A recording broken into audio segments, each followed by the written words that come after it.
There must have been signals all along because although what happened that Sunday made me feel sadness later and reminded me again how much I still had to learn, it didn't come as a true surprise.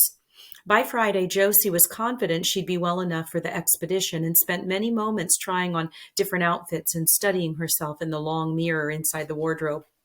Occasionally, she'd ask me what I thought, and I'd smile and be as encouraging as I could. But I must even then have been aware of the signals, because when I praised her appearance, I was always careful to hold something back.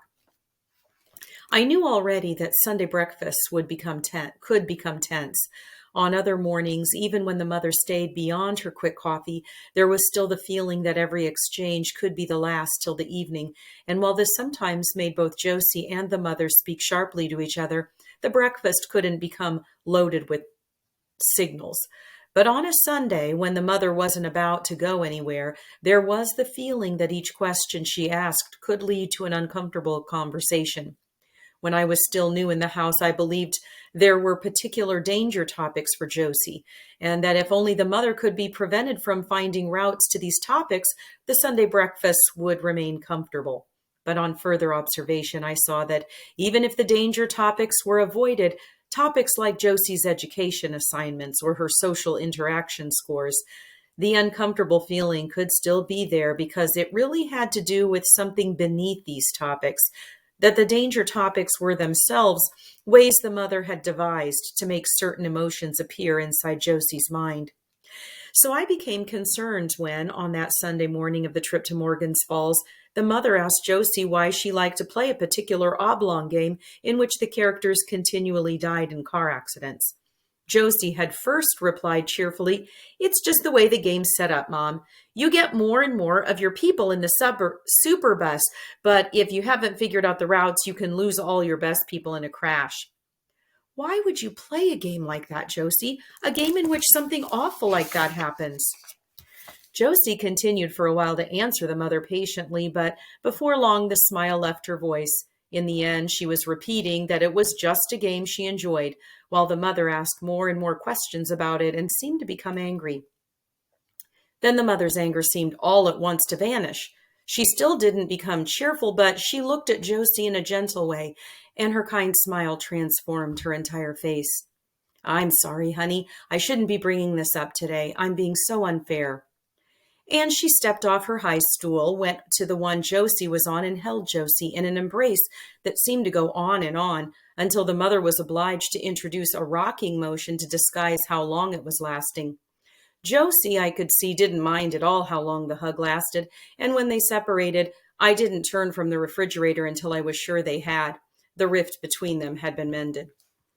So the breakfast I'd feared might pose a last obstacle to our going to Morgan's Falls ended in harmony, and my mind became filled with excitement.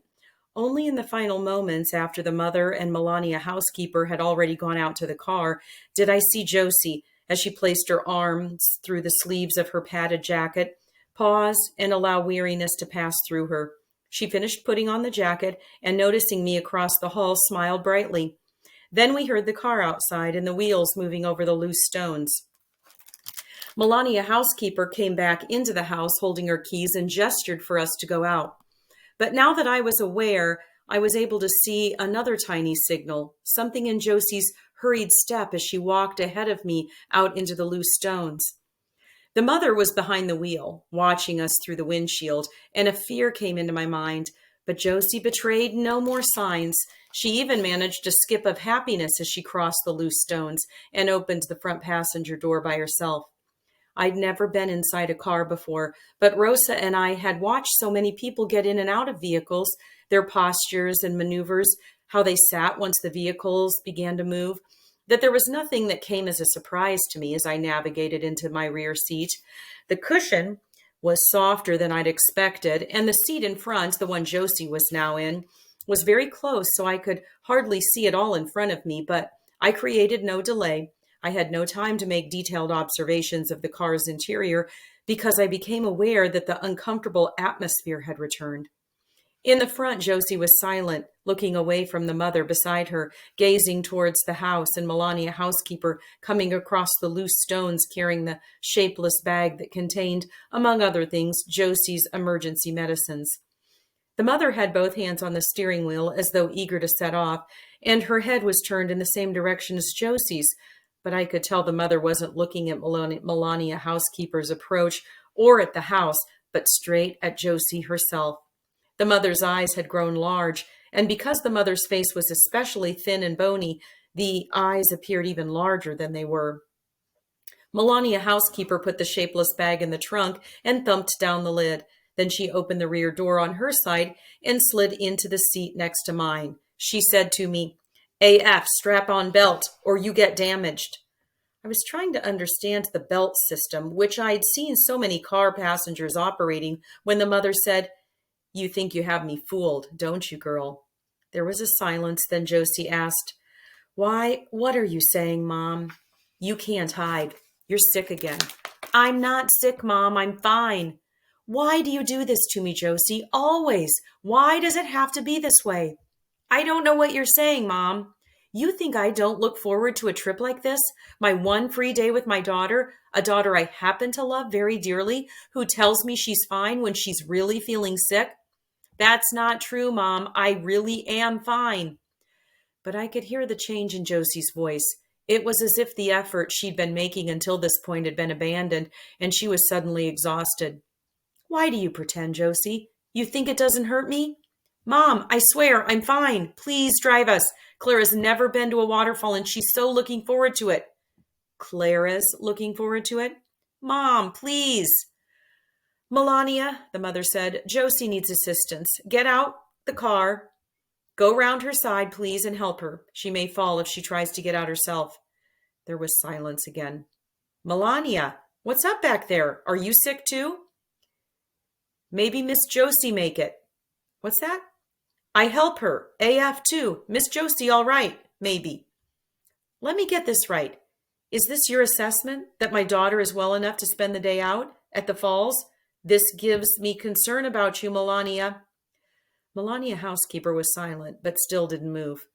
"Melania, am I to understand you're refusing to get out to help Josie disembark?"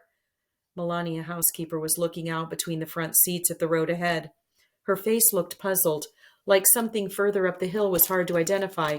Then suddenly she opened her door and got out. "Mom," Josie said, "please can we go? Please don't do this." "Do you think I like this? Any of this?" "Okay, you're sick. That's not your fault. But not telling anyone, keeping it to yourself this way, so we all get in the car the whole day before us, that's not nice, Josie." It's not nice you telling me I'm sick when I'm easily strong enough." Melania housekeeper opened the door beside Josie from the outside. Josie fell silent, then her face, full of sadness, looked round the edge of the car seat at me. "I'm sorry, Klara. We'll go another time, I promise. I'm really so sorry." "It's all right," I said. "We must do what's best for Josie." I was about to get out also, but then the mother said, "Just a second, Klara. Like Josie says, you were looking forward to this. Well, why don't you stay right where you are?" "I'm sorry, I don't understand." "Well, it's simple. Josie's too sick to go. She might have told us that earlier, but she chose not to. Okay, so she stays behind. Melania too, but no reason Klara why you and I can't go." I couldn't see the mother's face because the seat backs were high, but Josie's face was still peering around the edge of her seat at me. Her eyes had become dull, as if they no longer cared what they saw. "Okay, Melania," the mother said in a louder voice. "Help Josie out. Careful with her. She's sick, remember?" "Klara," Josie said, "are you really going with her to the falls?" "The mother's suggestion is very kind," I said, "but perhaps it would be best if at this time—" "Hold on, Klara," the mother said, then added, "What is this, Josie? One moment you're concerned about Klara, how she's never seen a waterfall, and now you're trying to make her stay home?" Josie went on looking at me, and Melania housekeeper continued to stand outside the car. A hand held out for Josie to take. Finally, Josie said, "Okay, maybe you should go, Klara. You and Mom. What's the sense in the whole day getting spoiled just because—" "I'm sorry. Sorry I'm sick all the time. I don't know why." I thought tears would come then, but she held them back and went on quietly. Sorry, Mom. I really am. I must be such a downer. Klara, you go on. You'll love the waterfall. Then her face disappeared from the edge of the seat. For a second, I was uncertain what to do. Both the mother and Josie had now expressed the view that I should remain in the car and go on the outing. And I could see how likely it was, if I were to do so, that I would gain new, perhaps crucial insights concerning Josie's situation and how I might best help her. And yet her sadness as she walked back over the loose stones was very clear. Her walk, now she had nothing to hide, was fragile, and she made no fuss about receiving Melania housekeeper's support. We watched Melania housekeeper unlock the front door and the two of them go inside. Then the mother started the car and we began to move. Because it was my first time inside a car, I couldn't make a good estimate of our speed. It seemed to me the mother drove unusually fast, and for a moment fear came into my mind. But I remembered she drove up the same hill every day, and so wasn't likely to cause dangers. I concentrated on the trees rushing by and the large openings that would suddenly appear on one side then the other, through which I could see treetops from above. Then the road was no longer climbing, and the car crossed a large field, empty except for a barn in the far distance, quite like the one visible from Josie's window. Then the mother spoke for the first time. Because she was driving, she didn't turn back and turn to me in the back, and if I hadn't been the only one present inside the vehicle, I might not have guessed she was addressing me. They always do this, toy with your feelings. Then a moment later she said, maybe it looks like I'm being hard, but how else will they learn? They have to learn we have feelings too.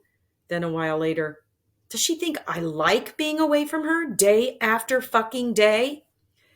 There were now other cars, and unlike outside the store, they were traveling in both directions. One would appear in the far distance and come speeding toward us, but the drivers never made errors and always managed to miss us.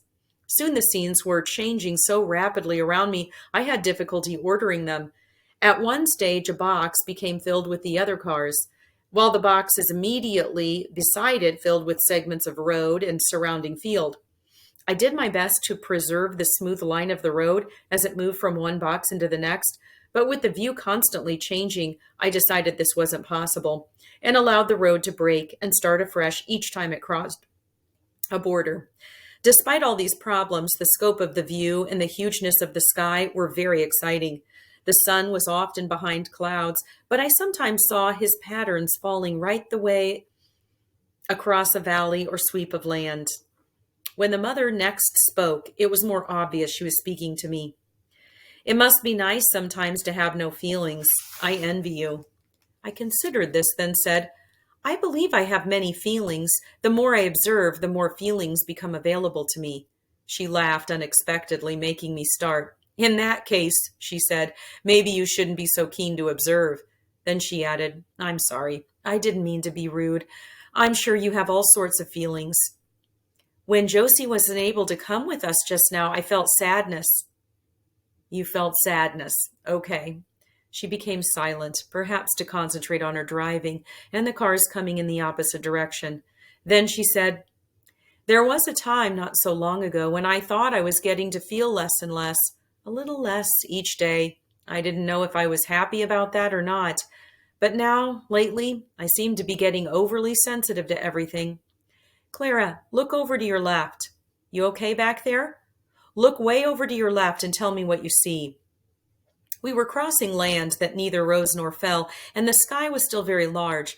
I saw flat fields, empty of barns or farm vehicles, stretching into the distance. But near the horizon was what appeared to be a town, created entirely out of metal boxes. You see it? The mother asked, not taking her own gaze from the road. It's far away, I said, but I can see a kind of village, perhaps the sort where cars or other such items are made. Not a bad guess. Actually, that's a chemical plant, and a pretty cutting-edge one. Kimball Refrigeration, though they haven't had anything to do with a refrigerator for decades. It was the reason why we first came out here. Josie's father was employed there.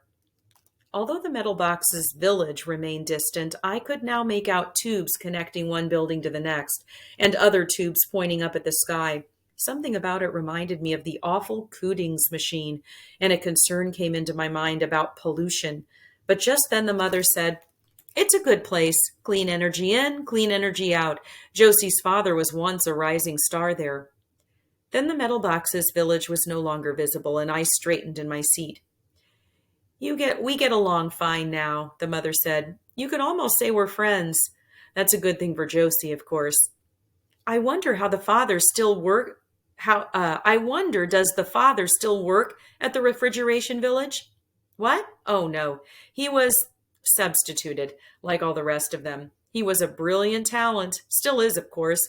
We get along better now. That's the important thing for Josie."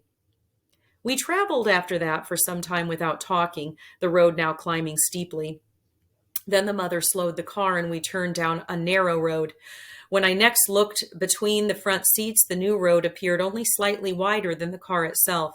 Before us, marked into the road's surface, were muddy parallel lines made by earlier wheels, and there were trees pressing in on us from both sides, like buildings in a city street. The mother made the car continue down this narrow road, and though she drove more slowly, I wondered what would happen if another car came the other way. Then we turned another corner and came to a stop. "This is it, Klara. From here we're on foot. Can you manage it?" When we got out, I felt the chilly wind and heard the birds' noises.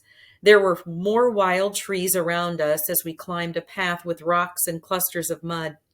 I had to take precautions, but I kept up behind the mother, and after a time we went through a gap between two wooden posts onto another path. This one kept rising, and the mother had frequently to stop to allow me to catch up. It occurred to me then she might have been correct after all in believing this trip was too difficult for Josie. Just at this point, I happened to look to my left over the fence running beside us and saw the bull in the field watching us carefully. I had seen photos of bulls in magazines, but of course never in reality. And even though this one was standing quite far from us and I knew it couldn't cross the fence, I was so alarmed by its appearance. I gave an exclamation and came to a halt. I'd never before seen anything that gave, all at once, so many signals of anger and the wish to destroy. Its face, its horns, its cold eyes watching me, all brought fear into my mind. But I felt something more, something stranger and deeper. At that moment, it felt to me some great error had been made, that the creature should be allowed to stand in the sun's pattern at all, that this bull belonged somewhere deep in the ground, far within the mud and darkness, and its presence on the grass could only have awful consequences. "It's okay," the mother said. "He can't touch us. Now come on, I need a coffee." I made myself look away from the bull and followed the mother. Then quite soon we were no longer climbing, and around us appeared the rough wooden tables I'd seen in Josie's photograph. I counted 14 of them, placed around the field, each one with benches attached on either side, made from wooden planks. There were adults, children, AFs, dogs sitting at the tables, or running, walking, and standing around them. Just beyond the tables was the waterfall. It was larger and fiercer than the one I'd seen in the magazine, filling 8 boxes just by itself. I looked for the sun, but couldn't see him in the gray sky. "We'll sit here," the mother said. "Go on, sit down. Wait for me. I need coffee." I watched her walk to a hut made of the same rough wood some 20 paces away. It had an open counter at the front so that it could function as a store, and passers-by were now standing in line there. I was glad of the chance to sit down and orient myself, and as I waited at the rough table for the mother to return, I found the surroundings settling into order. The waterfall no longer took up so many boxes, and I watched children and their AFs passing easily from one box to another with barely any interruption. Although none of them looked my way with any interest, and each seemed very focused on their child, I felt pleased to be in the presence once more of other AFs, and for a moment watched them with happiness, following one, then another with my gaze. Then the mother returned and sat down in front of me, and I turned to face her fully, the waterfall moving fiercely behind her. Her coffee was in a paper cup, and she raised it to her mouth. I remembered what Josie had said about sitting close to the waterfall, how your back would get wet without your noticing, and I wondered about mentioning this to the mother. but something in her manner told me she didn't wish me to speak just yet. She was gazing straight at my face, the way she'd done from the sidewalk when Rosa and I had been in the window. She drank coffee all the time looking at me, till I found the mother's face filled with 6 boxes by itself, her narrowed eyes recurring in 3 of them, each time at a different angle. She said finally, "So do you like it here?" "It's wonderful." "So now you've seen a real waterfall." "I'm grateful you brought me here." "That's odd. I was just thinking you didn't look so happy." I don't see your usual smile. "I apologize. I didn't mean to seem ungrateful. I'm very pleased to see the waterfall, but perhaps also regretful Josie couldn't be with us." "I am too. I feel bad about it." Then she said, "But I don't feel quite so bad because you're here." "Thank you." Maybe Melania was right. Maybe Josie would have been fine. I said nothing. The mother sipped her coffee and continued to look at me. "What did Josie tell you about this place?" "She said it was beautiful and she'd always enjoyed very much her trips here with you." "That's what she said?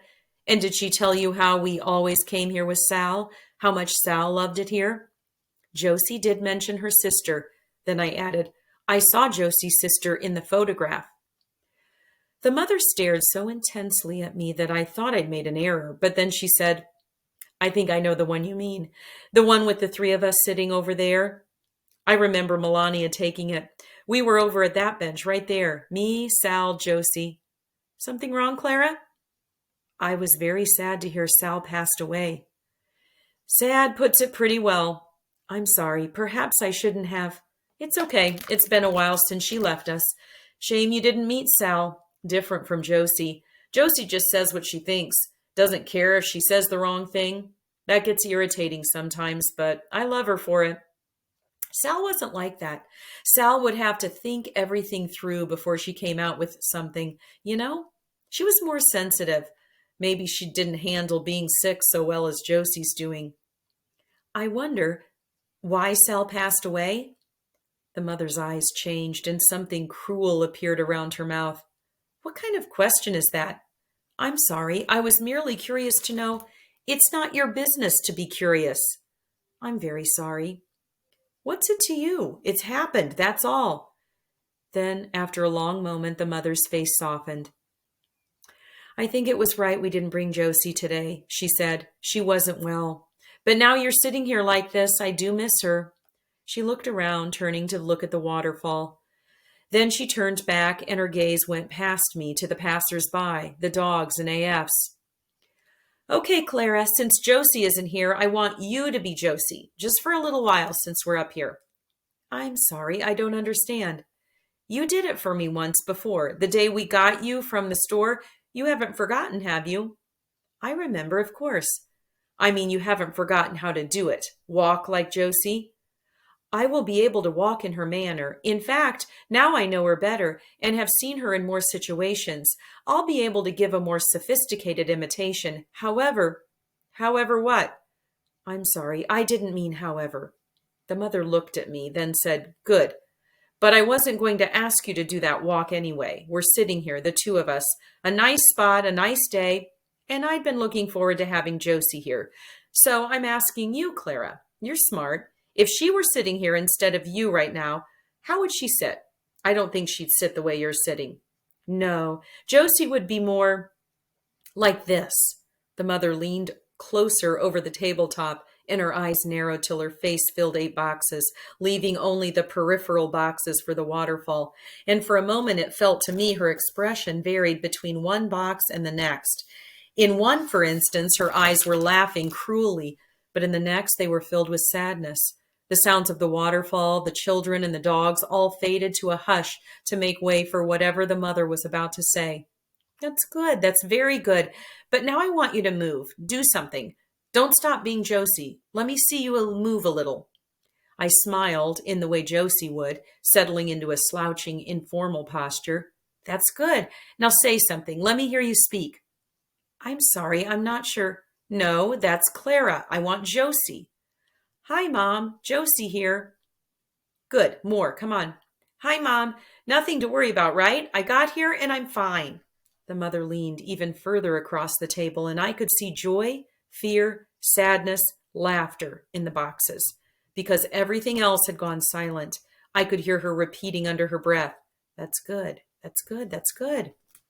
"I told you I'd be fine," I said.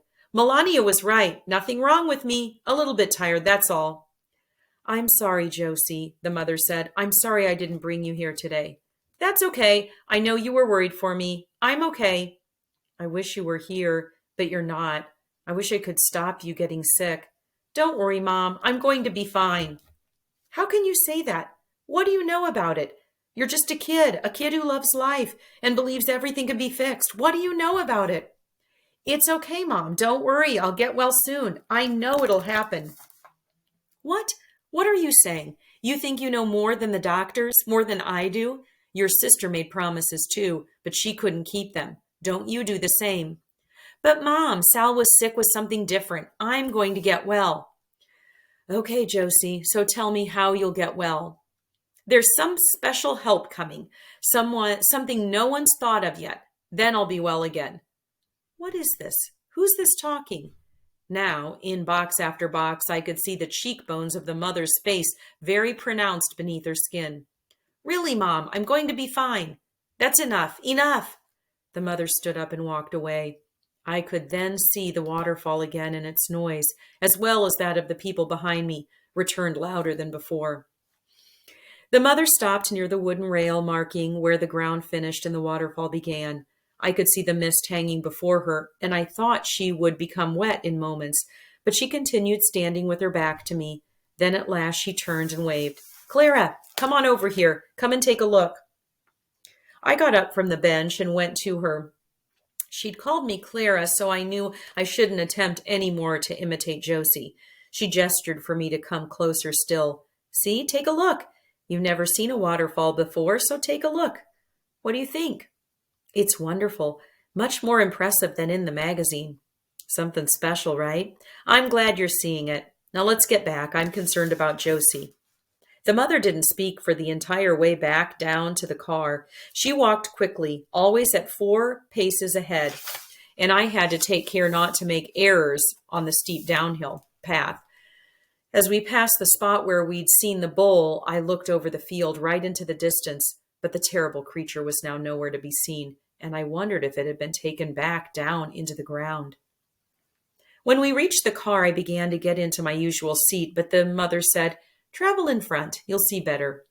So I got in beside her, and it was like the difference between mid-store and the window.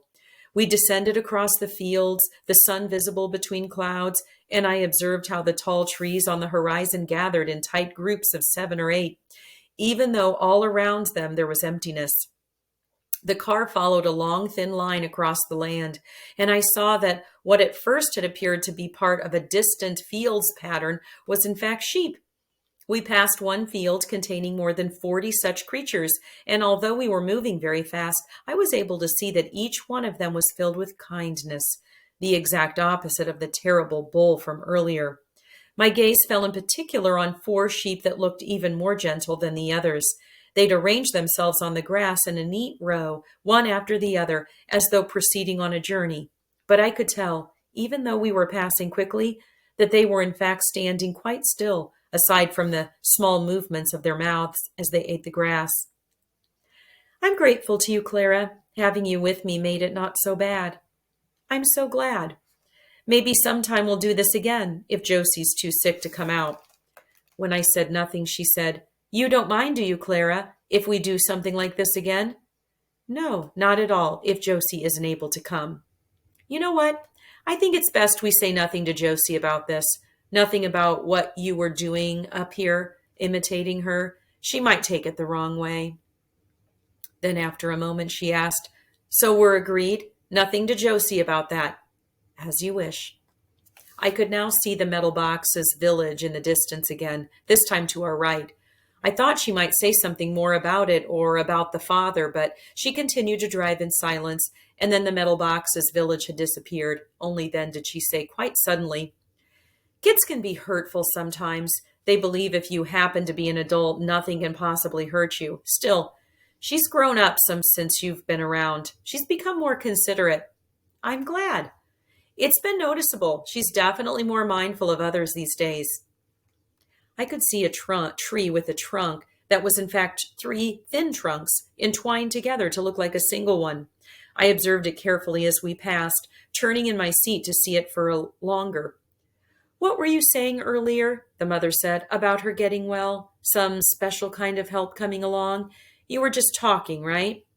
You must excuse me. I know that you, the doctor, and Melania housekeeper have all considered very carefully Josie's condition. It's very concerning. Even so, I'm hoping soon she'll get better. Is that merely hoping, or is this something more solid you're expecting? Something the rest of us haven't seen? I suppose it's merely a hope, but a real one. I believe Josie will soon become better. The mother didn't speak for several moments after that, her eyes staring through the windshield with an expression so distant I wondered if she could see the road before us. Then she said quietly, "You're an intelligent AF. Maybe you can see things the rest of us can't. Maybe you're right to be hopeful. Maybe you're right." When we got back to the house, Josie wasn't in the kitchen or the open plan. The mother and Melania housekeeper stood in the doorway of the kitchen and talked in low voices, and I could tell Melania housekeeper was reporting that Josie had been fine in our absence. The mother kept nodding, then walked across the hall to the bottom of the stairs and called up to Josie. When Josie called back with a single "okay," the mother remained, not moving, at the foot of the stairs for some time. Then she shrugged and went off towards the open plan. I was now alone in the hall, so went up to the stairs to Josie. She was sitting on the rug, her back against the bed, her knees drawn up to rest a sketch pad against them. She was concentrating on what she was drawing with her pencil, and so didn't look up when I greeted her. Scattered around her were several other sheets torn from the sketch pad, some abandoned after a few quick lines, others densely filled. "I'm so glad Josie's been well," I said.